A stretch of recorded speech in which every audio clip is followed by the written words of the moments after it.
Just how polarizing can one piece of legislation be? Well, try the Financial Intelligence Centre Amendment Bill, which is not only sowing divisions amongst business groups, but it also has the country's financial standing at stake.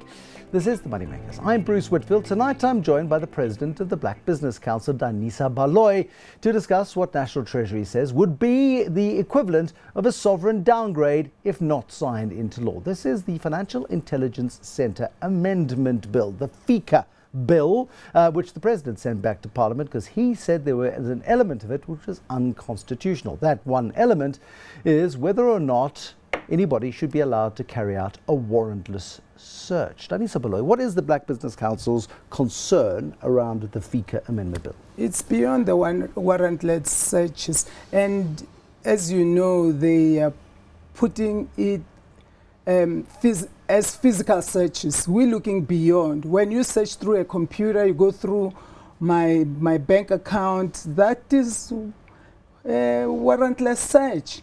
And at the moment, unfortunately, the banks do that, and we believe they are the judge, the prosecutor, and the executioner. And it shouldn't be like that.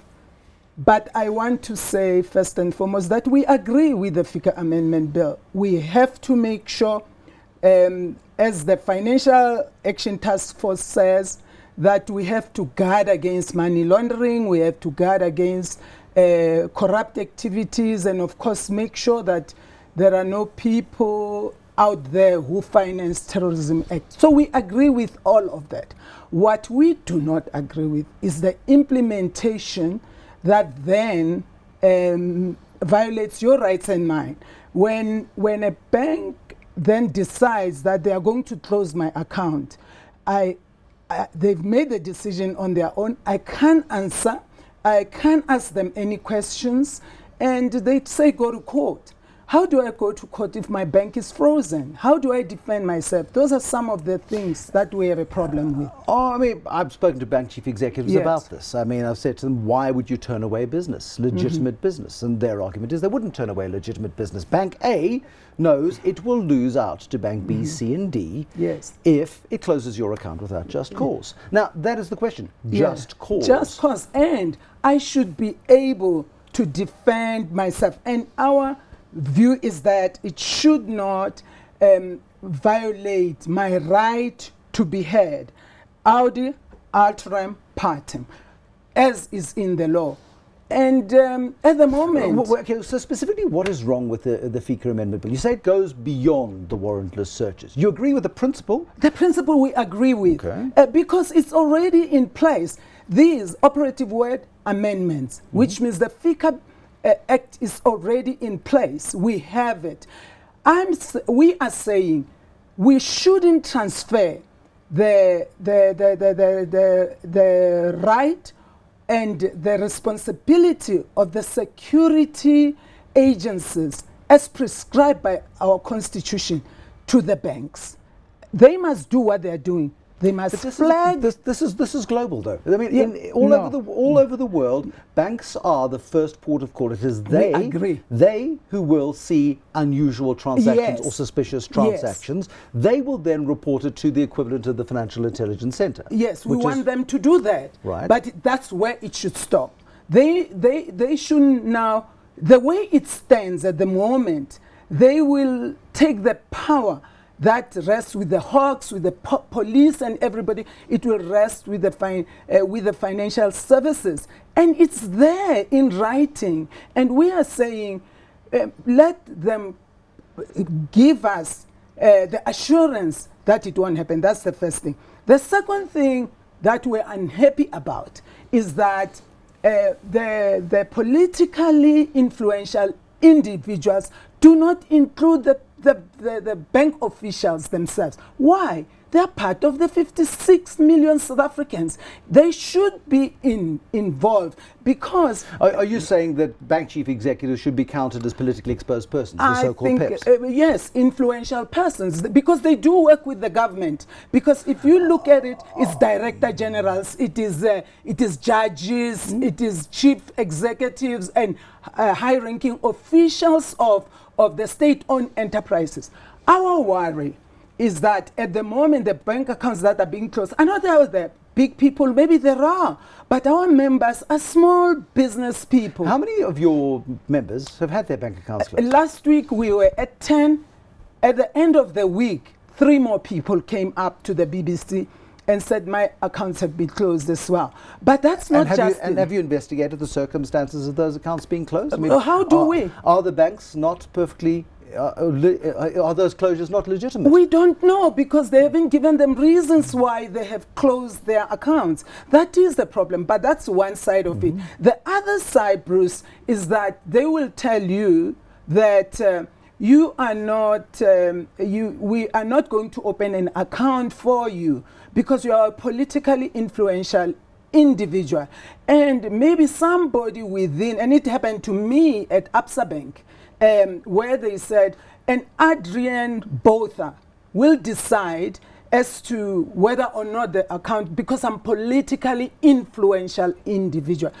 Of course, I in terms of what has been outlined, I can be counted as one. I've checked some of the biggest institutions in this country that are state-owned. Do you fly a flag for the Guptas? Because this has only become an issue since the Guptas were rejected. The Guptas are not our members. Oh, they're not. They're not our members. They're not members. Do any of your members and senior board members of the Black Business Council do business with the Guptas? I don't know. They've never declared. And quite frankly, but isn't that I don't think it is. Why is nobody asking who else does business with the big billionaires of this country? Because it should also be a problem.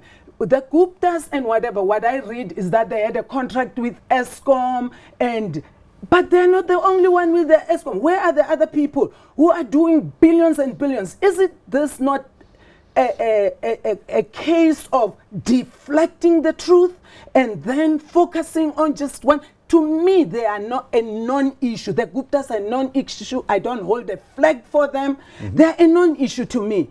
The issue is their transformation in this country, radical transformation. We mustn't put... That's fair enough, but here's an issue on, we're talking about banking, we're talking about banking secrecy, we're talking about the rights of banks to do business with people, we're talking about the Financial Intelligence Centre Amendment Bill. Yes. You're talking about radical transformation of the financial sector. So is that what you're pushing for? It's got nothing to do with FICA? Or no, it has everything to do with FICA, because if I'm a business person and my account is closed, I can't do business, I don't have the right to be heard, then I'm stuck.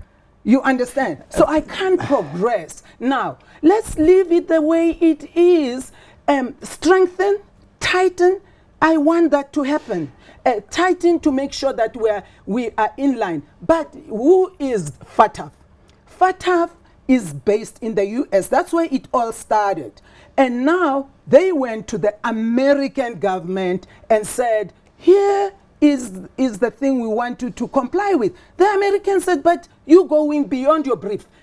It should be in line with the constitution of that country, and it should be in line with the regulations. Wait, we've only got 3 minutes left. Yes, global best banking practice requires us to be part of the global financial system. I agree with you. Okay. So do the Americans. So do the Germans who've questioned it. So does many of the Nordic countries who have questioned this. My question is, if the Americans are saying, we've got the FBI that can deal with this, why do you want to extend your brief? I think we have the same right. The Germans have raised the same issue. The British have raised the same issue. Why is it wrong for us to raise the same issue and say, please comply with the Constitution? And this thing of saying it's warrantless searches. Well, if let's say for some reason we went and presented to Parliament and nothing is done, this bill goes through. We will weigh our options. Should we test it? Because we actually got a legal opinion that says many things are violated. Then we have one court that is fair to all of us, the Constitutional Court. Then it will check. So you will take it that far? We will take it that far because we feel very strongly. I feel more black people will be affected by this bill. Now, I mean, I have to ask you this question because anybody who knows the history knows that you and ABSA had a big fallout about 10 or 12 years ago. I mean, is there a personal axe to grind? No. There is no personal axe to grind, and I think that is unfortunate that you will think that. Why would I have it? They have no bearing on my life. Should any honest person... But I bank with them. Should any... Still? Yes, I bank with ABSA. You're wearing red as well. Yes, I bank with ABSA. I have no problems with that. Which means Danny Cronier shouldn't bank with ABSA. He left. Tokyo Sehwale shouldn't bank with ABSA because he left. Come on. Let's not personalize this thing. It's about the country. It's a legitimate question. Yeah, now, I don't think so. But when we look at the history of this thing, is there anybody who is an honest person have anything to fear from the FICA Amendment Bill? No, we don't. It's not about fearing. If you've done something wrong, by God, they must come after you. But it shouldn't violate your right to be heard. It should not violate your right to go through processes as determined by our constitution. We are a constitutional democracy. What is the next step? What is the next step? The next step is we'll wait and see. We made our presentation in Parliament. Hopefully we got heard, and we'll see what happens. We'll wait and see because we're serious about this. This takes us backwards. Assuming the bill gets sent back to the president and the president is asked to sign it. If he refuses to sign it, then we have a big issue. No, we do have a big issue. And I am saying, if our parliamentarians really care about the voices of the masses, our voice should be heard by them as well. That's why we went to Parliament, to plead with them. Here are some of the other things. You might not have considered them when you were thinking, you were looking at it, or maybe you didn't think they were important enough. Then, if they ignore you, the bill goes back to the president then feels obliged to sign it into law. You will take it to the Constitutional Court? We reserve our rights there, really, because it's impacting on our people. And I don't think it is right. And I don't think it is in the spirit of FATF at all. Who started this whole thing? The UN the same. They're saying it should be within the constitutional realm of each and every country. It shouldn't violate the constitution. We think it does. Danisa Baloyi, thank you very much indeed. Thank you. Danisa Baloyi is the president of the Black Business Council. Thank you very much for watching this evening. Have yourself a very good evening. Good night.